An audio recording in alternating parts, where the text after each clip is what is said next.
The courtroom was filled with silence so thick it felt like you could slice it. Wooden benches creaked under the weight of worried veterans, family members, reporters, and locals from across New Hampshire who had come to witness something they couldn't quite believe. At the center of it all sat Ethan Brooks, a man whose body bore the cost of war. Double amputee, decorated former Army sergeant. His uniform was neatly pressed, though his hands trembled slightly as they gripped the leash of the German Shepherd.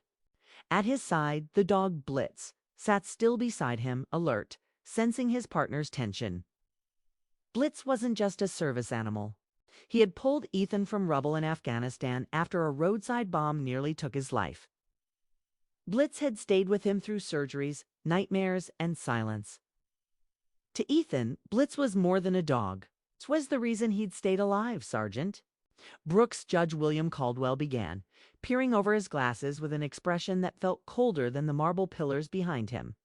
According to military records, Blitz is classified as government property under the Project Sentinel program. His reassignment is standard procedure. Ethan's voice cracked as he replied, "Your Honor, Blitz saved my life. He is not just property, he's my family. I'm not asking for much. I just want to spend the rest of his days with him. It's growing old." The judge didn't flinch.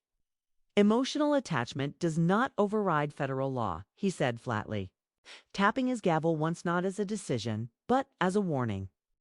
"This is your final opportunity to make your case before the reassignment is processed." In the back of the courtroom, Caroline Leavitt sat silently. Her eyes focused sharply on the judge, then on Ethan. No cameras, no press team with her. She had come quietly.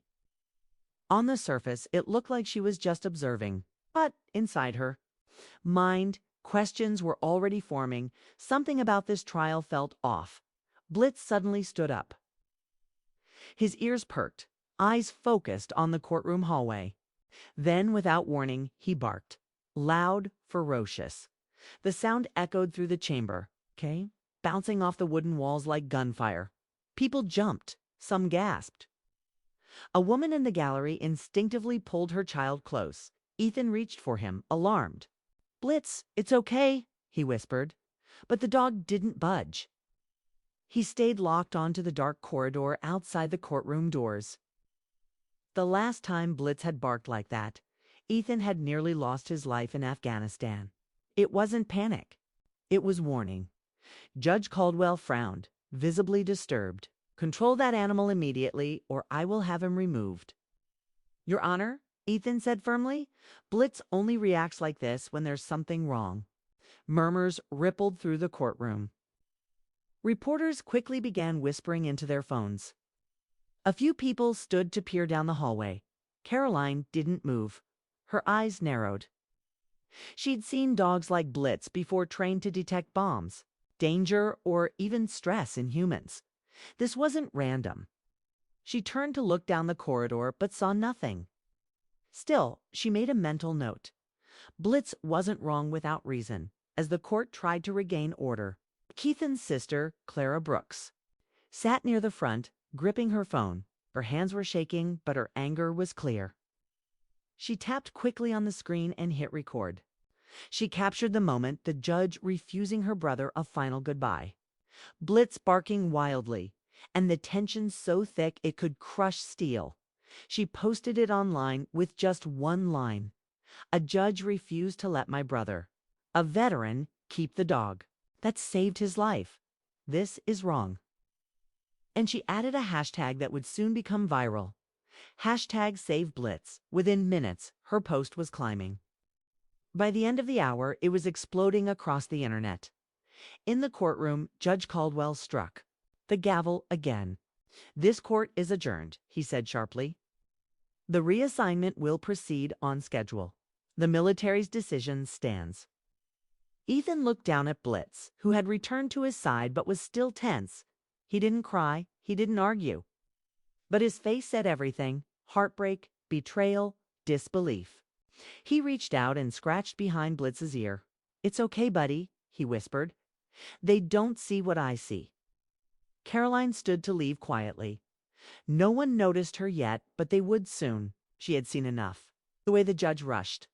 The hearing, the cold tone, the reaction to Blitz's instincts. And something deeper. Something about this trial wasn't just unfair. It felt rigged. Outside the courtroom, a few reporters gathered near Clara. "Are you really going to fight this?" one asked. Clara nodded. "My brother gave everything. Kate, and now they want to take the one thing that brought him back. We're not staying quiet. This isn't over." Caroline walked past them, her expression unreadable. As her car door shut and the driver pulled away, she pulled out her phone and opened a secure messaging app. She typed only one sentence. "There's more to this dog than anyone knows.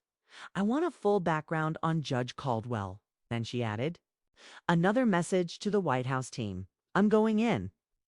The early morning sun had just begun to rise over New Hampshire when Caroline Leavitt sat down in a quiet diner near the courthouse. A half-empty cup of coffee steamed in front of her. She had barely touched it. Her mind was too busy replaying every detail of the hearing from the day before, the judge's cold demeanor, Blitz's explosive reaction, and Ethan's trembling voice begging not for pity, but for fairness. Across from her sat Rachel Harper, an independent investigative journalist known for digging deep into corruption within government and military systems. Leavitt had reached out to her the night before, and Harper had flown in by morning. Number, cameras, no press badge, just her worn notebook and piercing eyes. "There's something dirty about this," Caroline said without small talk. "That judge wasn't just harsh, he was hiding something." Harper nodded slowly. "I did a quick dive.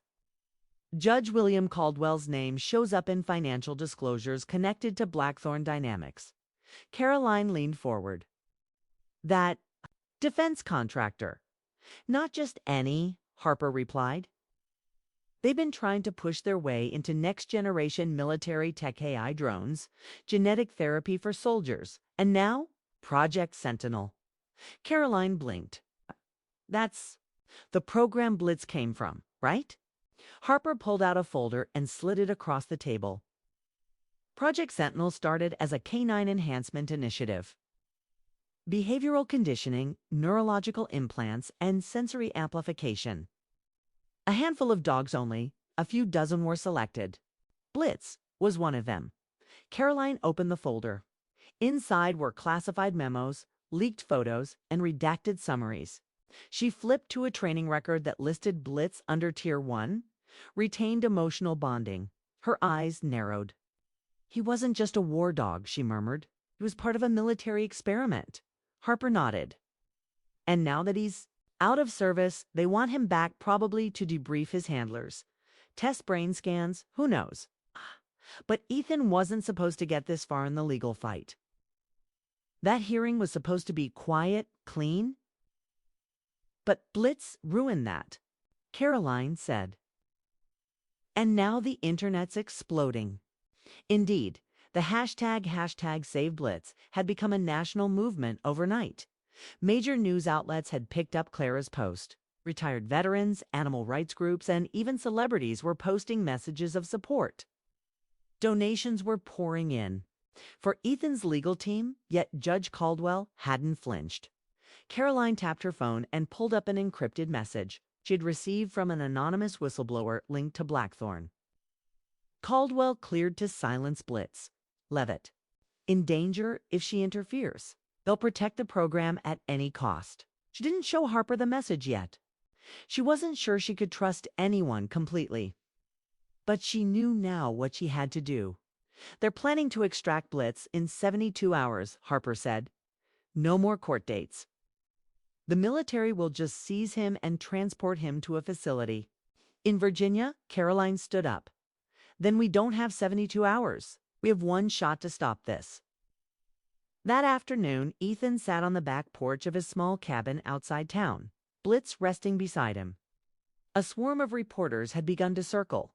His house like flies, but today was quiet thanks to local police keeping the gate clear. When Caroline arrived, Ethan didn't stand to greet her. Couldn't. But he looked her in the eyes.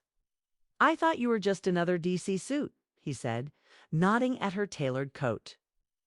"Why are you still here?" Caroline crouched beside. Blitz, who looked up at her curiously. "'Cause I saw something yesterday no one else noticed," she said. "That dog didn't bark because he was scared. He was warning us." Ethan gave a faint, tired smile. "He always knows." Caroline looked him square in the eye. "They're coming for him, Ethan. Not just to take him away, but to erase him." Ethan's face darkened. "They can't do that. He's mine." "Not legally," she replied, "but morally, yes. And I think we can stop them, but we need proof. We need to show that Blitz isn't just property, that he's being taken to cover up a military experiment, and that Caldwell's in on it." Ethan was quiet for a long time. Then he asked, "How do we prove it?" Caroline smiled faintly. "We find the people who train Blitz. One of them sent me a message this morning. They're ready to talk." As the wind stirred through the trees around the cabin, Blitz perked his ears again, this time toward the woods behind the house. Caroline followed his gaze, her body tensing. "Stay inside," she said to Ethan. "Lock the door." "Is it?" he asked. She didn't answer, but she saw I-10 unmarked black SUV down the hill, engine off, windows dark, watching, waiting. This wasn't just about a dog anymore. This was war. A cold drizzle fell over New Hampshire the next morning, washing the streets in a dull gray haze. Caroline Leavitt stood beneath a metal awning near the back entrance of the county records building. Her phone pressed tightly to her ear. Her coat was soaked at the shoulders, but she didn't flinch. On the other end of the line was the whistleblower voice, distorted. "Name unknown. You've got less than 48 hours. The voice crackled. "After that, Blitz is gone. They'll claim national security and shut the whole case down." "Why Blitz?" she asked. "He's not just a dog," the voice replied. "His neural implants recorded field data. The military wants those logs. Blackthorn Dynamics wants him disassembled for research. And Caldwell, he's just the broker. Paid to keep the extraction quiet." The call ended before she could ask more. Caroline turned and found Rachel Harper already inside the records office, rifling through old court decisions tied to Caldwell. A red folder lay open in front of her inside, proof that wasn't public yet. Financial connections, land deals, and odd legal reroutings, pointing to a man who had long been insulated from scrutiny. "He's been laundering money through veterans' mental health initiatives," Harper whispered, her voice sharp with disbelief. "He awards funding to recovery centers that don't exist. It all ties back to Blackthorn." Caroline's eyes narrowed. "And now he wants Blitz silenced." Harper looked up. "We expose this now, and it won't just save a dog, it could bring down a whole machine." Caroline pulled out her phone. "Then we don't wait. We go live." By mid-afternoon, a live interview was set up in a small, independent news studio just outside Concord. The station agreed to give them airtime under one condition: no official approval from the White House. Caroline accepted the risk. As the red on-air light blinked, Caroline sat before the camera, her voice calm, but piercing. "This is not just a case about a service dog," she began. "This is a story about betrayal, corruption, and a system willing to silence its heroes." She laid out the facts: Blitz's connection to Project Sentinel, Judge Caldwell's, financial links to Blackthorn, and the sealed military orders planning Blitz's seizure. The host, visibly shaken, leaned in. "Are you saying a sitting federal judge is helping a defense contractor steal from a veteran?" Caroline nodded. "I'm saying Ethan Brooks is not alone. He's the first to fight backhand if we don't help him. Others won't have the chance." She closed the segment with a direct message to the public. If you have a family member who served, if you ever believed in justice, we need your voice now. Within minutes of the broadcast, social media exploded. Hashtag #SaveBlitz began trending again, but this time with a new tag beside. It #FireCaldwell. Messages poured in from veterans, lawmakers, and whistleblowers. A retired Army general posted a video condemning the judge and demanding a congressional inquiry. In Washington, the White House was under pressure. Reporters circled the press briefing room. The president's advisors scrambled to manage the fallout. But Caroline didn't stop. That night, she met Ethan at his cabin again. His expression was different, no longer just weary, but burning with purpose. "I saw your interview," he said quietly. "That wasn't politics. That was real." Caroline sat beside him, Blitz resting his head on her knee. "I'm not here as press secretary," she said. "I'm here as someone who believes this matters." Ethan glanced down at Blitz. "He's been with me longer than anyone. And now he's in danger because of me." "No," Caroline said firmly. "He's in danger because they underestimated both of you." Ethan looked her in the eye. "What's next?" Caroline took out a flash drive and placed it in his hand. "This has the proof. Every file Harper and I could gather, court. Records, financial transfers, encrypted reports from Blackthorn. We're going to release it all at tomorrow's emergency hearing." Ethan stared at the flash drive as if it were a weapon. "In many ways, it was. I'll speak," he said finally. "On record. In court. Not just for Blitz, but for every veteran they've buried in silence." Caroline smiled. "Good, because they won't expect that." Outside, the wind picked up, sweeping the rain sideways against the windows. In the distance, two black SUVs passed by slowly, watching. They weren't just dealing with lawyers now. They were taking on a machine. And it was about to break. The morning of the emergency hearing arrived with thick fog blanketing the courthouse. It was the kind of fog that swallowed sound and blurred movement.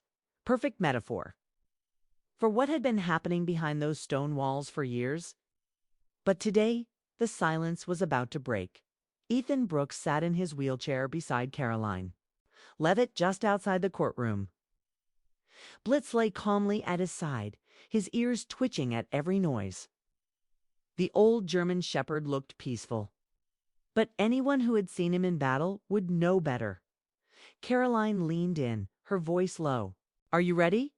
Ethan looked straight ahead. "I've been quiet long enough." Across the lobby, Judge Caldwell arrived through a side door flanked by two security guards. He walked tall, lips pressed into a thin line, but there was tension. In his eyes, he'd seen the backlash online. He'd watched the interview. What he hadn't expected was how quickly the tide had turned. Inside the courtroom, every seat was filled.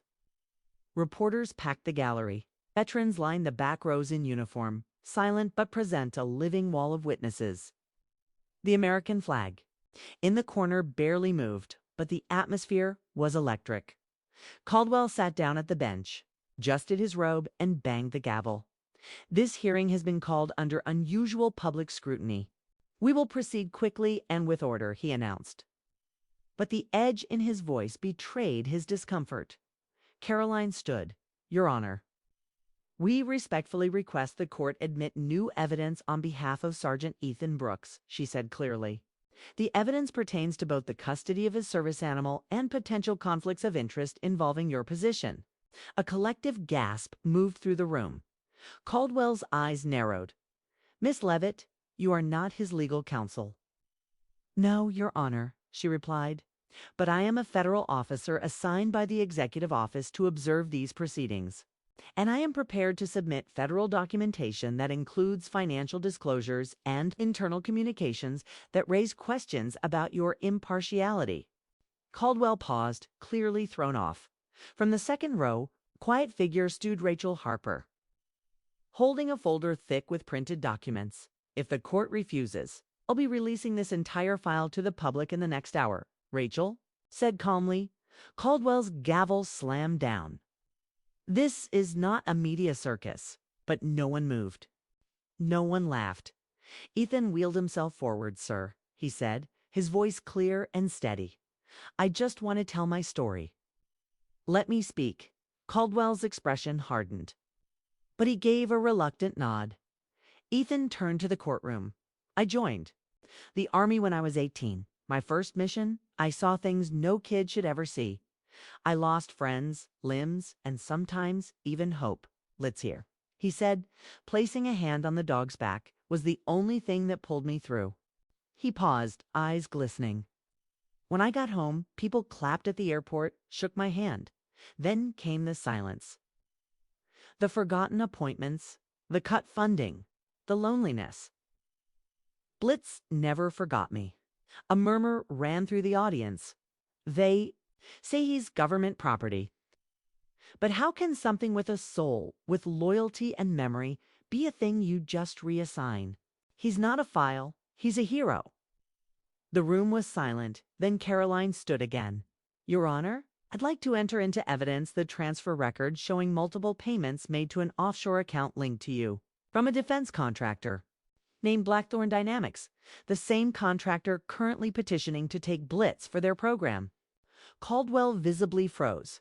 Caroline didn't stop. We also have documents showing Project Extenonals, linked to neural implants in military dogs' implants that Blitz may carry without consent. A ripple of shock spread. This is no longer about Ethan and Blitz. It's about abuse of power, about a judge compromised by private interests. And if this court won't act, we will. Reporters scrambled to tweet. Cameras clicked.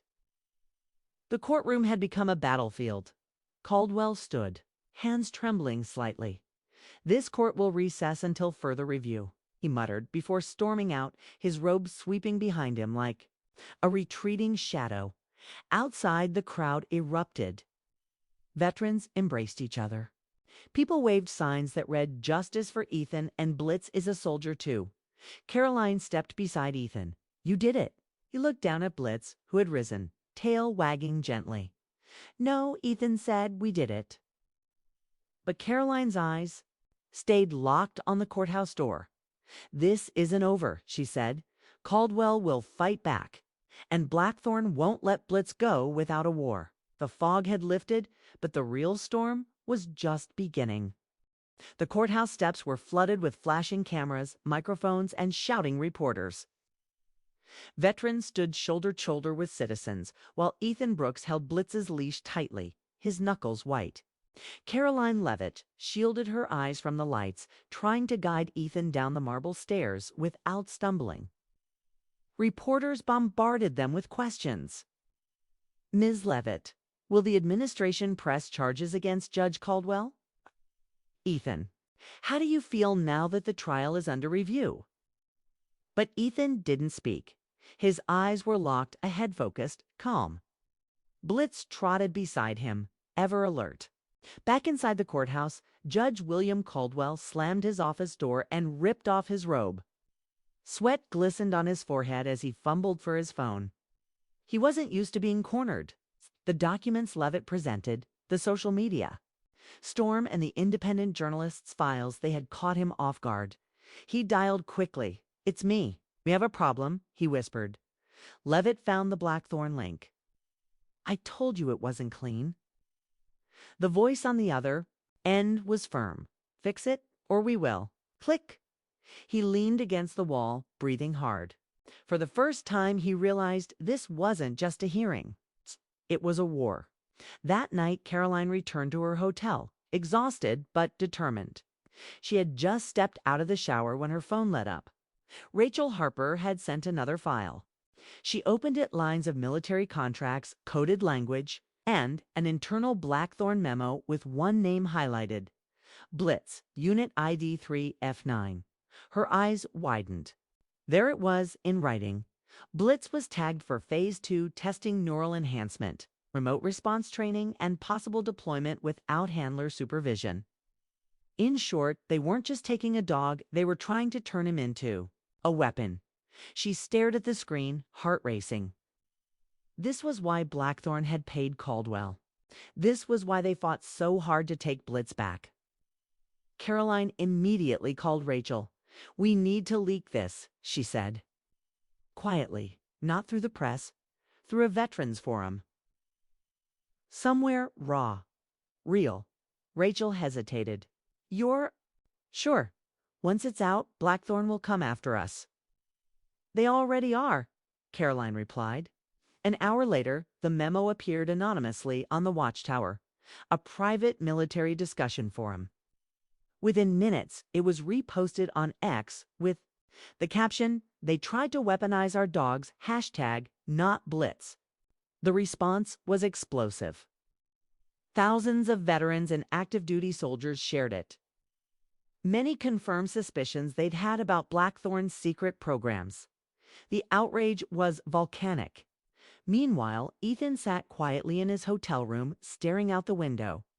Blitz lay at his feet, occasionally lifting his head to look at his partner. Ethan looked down. "You've saved me again, huh?" Blitz blinked slowly, calm and loyal. There was a knock on the door. Caroline entered without waiting. "There." "Scared?" she said. "They're trying to push Caldwell to retire. But that won't stop us." Ethan tilted his head. "So what now?" Caroline sat across from him, placing the memo in front of him. "They were never after you." "They were." After him, Ethan scanned the document. His face grew pale. They wanted to turn him into a machine." Caroline nodded. "But now the country knows." Ethan took a deep breath. "I've fought for this country. I watched friends die for it. And they wanted to turn my best friend into some experiment." "No," Caroline said gently. "They failed." The next morning, the President of the United States released a statement. "We stand with our veterans. The Department of Justice will investigate Judge Caldwell and all related military contract conflicts immediately."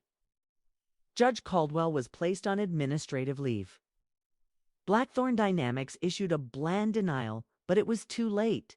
The damage was done. Public trust in them had collapsed. Outside the courthouse, a new hearing was scheduled not to review Ethan's plea, but to return Blitz to him formally and permanently. The moment was broadcast live. Ethan stood before the judge, this time on equal ground.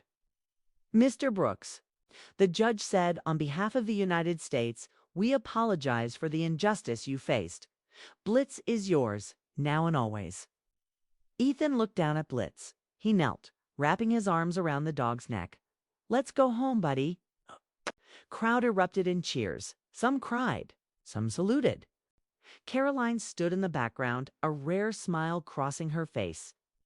But as she walked away from the courtroom, her phone buzzed with an unknown number. When she answered, the voice was deep, cold. "You don't know what you've started." She paused. "I know exactly what I've started," she replied, and hung up. The fight was far from over. But for today, justice had won. ChatGPT said, under a steel gray sky. A military transport helicopter roared above Washington, D.C., cutting through the air like a warning. Caroline Leavitt stood by a glass window inside the White House, her reflection. Faint and tired, she hadn't slept in over 30 hours. The fallout from the Blitz case had gone nuclear. Veteran groups across the country were organizing rallies. A public petition to ban Blackthorn Dynamics from future military contracts had passed 1 million signatures overnight. Whistleblowers were emerging, but so were threats. Her phone buzzed again. "Unknown number, you should have stayed quiet." "We know where you are." She stared at the message and locked the screen. "Let them try," she whispered. In a secured meeting room 3 floors below, President Reeves sat at the head of a long oval table. Defense advisors, intelligence chiefs, and Leavitt took their places. The tension was thick. "Caroline," the president said, his voice grave but calm, "I want you to brief everyone." She stood. A file marked Project Sentinel Blackthorn sat on the table. She flipped it open. Project Sentinel was a covert neural weaponization program run by Blackthorn Dynamics, she said. They used military dogs to test implantable tech for remote battlefield control. She clicked a remote. On screen appeared X-rays metal nodes behind the skulls of several dogs. The goal was to eliminate human handlers. Dogs would be turned into autonomous attack units. No emotion, no hesitation. The room fell silent. "Why didn't we know about this?" the CIA director asked. "'Cause it was buried under humanitarian veterinary budgets," Caroline replied. Caldwell approved the first test cases. Blitz was one of them, but the procedure was never completed. It was pulled out early due to combat injury. President Reeves leaned forward. So Blitz was a liability, a living witness. She nodded. Yes, sir. And Ethan Brooks unknowingly stood in the way of a multi-billion-dollar contract renewal. Murmurs of disgust rippled across the table. Do we have proof Caldwell was paid to facilitate this? Leavitt slid a copy of a financial trail across to the president. To offshore transfers to Caldwell's son's account. One from a Cayman shell company. The other direct from Blackthorn's Zurich office. God help us, the Secretary of Defense muttered. The president turned to Caroline. I want this exposed, but carefully. We can't let it look like a partisan takedown. The public must see this for what it is, a betrayal of our veterans. Caroline gave a small nod. We're already preparing a public hearing. But I want Ethan Brooks there. He deserves to speak. You'll have what you need, the president said. Make it count. That evening, as the sun fell behind the Capitol dome, Ethan Brooks arrived in D.C. He wheeled himself through. The private east entrance of the White House. Blitz trotted by his side. A vest reading Retired Combat Canine Hero wrapped around his chest. Caroline met him near the elevator. You okay? She asked. He gave a slow nod. I've faced worse. In the press room, news cameras were already rolling. Caroline stepped behind the podium and cleared her throat. She didn't need notes. Good evening. Tonight, the administration is declassifying documents related to a now-suspended military program known as Project Sentinel, developed by a private contractor Blackthorn Dynamics. A wave of flashes lit up the room. Murmurs turned to gasps. This program sought to use implant technology on military dogs, aiming to eliminate their human handlers. Quantivo's dog's Blitz became the center of a custody battle that exposed a deeper web of corruption. She paused and nodded off stage. Ethan Brooks rolled forward. My name is Sergeant Ethan Brooks, he said, his voice steady. Blitz saved my life, twice. First in Afghanistan, then in court. The room held its breath. I didn't know he was marked for testing. I didn't know our bond was a threat to someone's profit. But I know this, he's not a weapon. He's a warrior. He deserves peace. Cameras flashed. Reporters shouted questions, but neither Leavitt nor Ethan answered. They simply stood together, press secretary and wounded soldier, united by a truth that could no longer be ignored. The next morning, newspapers around the world carried the same headline. White House exposes military dog experiments, Blackthorn faces investigation. But elsewhere, in a dimly lit control room, in Zurich, a man watched the footage with cold eyes. Begin phase 2, he said. An assistant hesitated. Even after the exposure, he nodded. Especially after. If Blitz can be turned, imagine the others. Some wars aren't fought on the battlefield. Some begin with loyalty, love, and the courage to say no. Caroline Leavitt had pulled back the curtain, but the storm was just beginning. A cold wind moved through the National Mall as thousands gathered outside the Capitol. Veterans stood shoulder to shoulder, holding flags, service dogs by their sides. Signs reading justice for Ethan. Dogs are heroes, not weapons. And shut down Blackthorn waved in the breeze. It was a scene Washington hadn't witnessed in years. A protest not against war, but for those who had survived it. Inside the congressional hearing room was packed. Journalists, lawmakers, veterans, activists. All eyes were on the elevated witness chair, where Ethan Brooks sat wearing his military dress uniform. Blitz lay at his feet, calm but alert, as if still guarding his soldier. Caroline Leavitt sat nearby, papers neatly stacked, her face calm but focused. She had been up all night with Rachel Harper, piecing together the final threads of evidence. Today, it all came down to this. The chairman, Senator Douglas Hale, tapped his gavel. We are here to hear testimony regarding alleged corruption involving Judge William Caldwell, Blackthorn Dynamics, and Project Sentinel. Leavitt stood first. She moved to the microphone. My name is Caroline Leavitt. As White House press secretary, I have stood at the podium to speak for the administration. Today, I speak as a citizen. She held up a folder. These documents prove that Blackthorn Dynamics engaged in illegal biological experimentation on military service animals under a program called Project Sentinel. These trials were approved and hidden by Judge Caldwell, who received foreign wire transfers before the reassignment orders were issued for Blitz, a combat canine. A gasp swept the room. These were not defense operations. They were human cruelty disguised as innovation. And Ethan Brooks became collateral damage for standing between a soldier's bond and corporate greed. She stepped back. The room fell silent as Ethan Brooks wheeled himself forward. "I never wanted to be here," he said. "I only wanted to say goodbye to my best friend. But Blitz saved me one more time by refusing to stay quiet." He looked down at Blitz, who stared up at him with loyal eyes. "There was a time I didn't believe I had anything left to live for. I lost my legs. I lost my purpose. But Blitz reminded me that I mattered." He looked up again, his voice firmer. Project Sentinel wanted to erase that bond. They wanted to strip away what makes these dogs more than weapons. But they failed. It's because loyalty doesn't come from wires and implants. It comes from love. A standing ovation erupted in the room. Even some lawmakers wiped tears. Outside, the crowd roared as screens broadcast his words in real time.